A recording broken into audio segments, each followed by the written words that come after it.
পহেলা ফাল্গুন বিশ্ব ভালোবাসা দিবস এবং আন্তর্জাতিক মাতৃভাষা দিবসকে ঘিরে যশোরের গদখালিতে জমে উঠেছে ফুলের বাজার। ব্যস্ত সময় পার করছেন ফুল চাষি ও ব্যবসায়ীরা। এবার ফুলের উৎপাদন বেশি, তবে দাম কম বলে জানান তারা।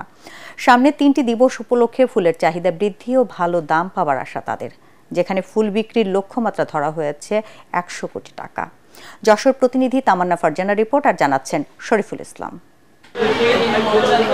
ফুলের রাজধানী হিসেবে খ্যাত যশোর ঝিকরগাছা উপজেলার গদখালি পানিসারা নাভারণ ইউনিয়নে সবচেয়ে বেশি ফুলের চাষ হয়।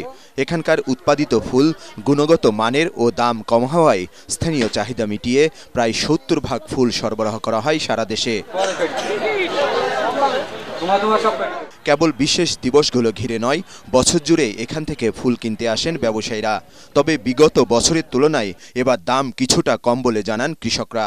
গতবার মনে করেন এই ফেব্রুয়ারিতে 16-17 টাকা করে হয়েছে, আর 20 টাকা পর্যন্ত হয়েছে। আর এবার ফেব্রুয়ারিতে এখন 300-400 টাকা করে বিক্রি হচ্ছে। 14 ফেব্রুয়ারি 21 ফেব্রুয়ারি মনে করেন আমাদের এই অনুষ্ঠান উপলক্ষে ফুল লাগানো, কিন্তু মনে করেন গরম আবহাওয়ার কারণে আমাদের এই ফুলটা আগাম উঠে যাওয়ার কারণে বাজারে ফুল বেচা কিনা খুবই খারাপ অবস্থা। ভাষার মাস ফেব্রুয়ারির দ্বিতীয় সপ্তাহ থেকে বেড়েছে ফুলের চাহিদা। পহেলা ফাল্গুন বসন্ত বরণে সবচেয়ে বেশি বিক্রি হয় গ্লাডিওলাস এবং গাঁদা, আর বিশ্ব ভালোবাসা দিবসে গোলাপ। আন্তর্জাতিক মাতৃভাষা দিবসে বেচাকেনা বাড়ে গাঁদা ফুলের। এতে ভালো দাম পাবার আশাও করছেন ব্যবসায়ীরা।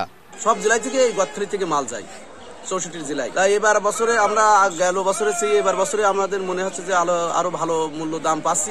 এবছর বিশেষ 3টি দিবসকে কেন্দ্র করে 100 কোটি টাকার ফুল বিক্রির লক্ষ্যমাত্রা বাংলাদেশ ফ্লাওয়ার সোসাইটির।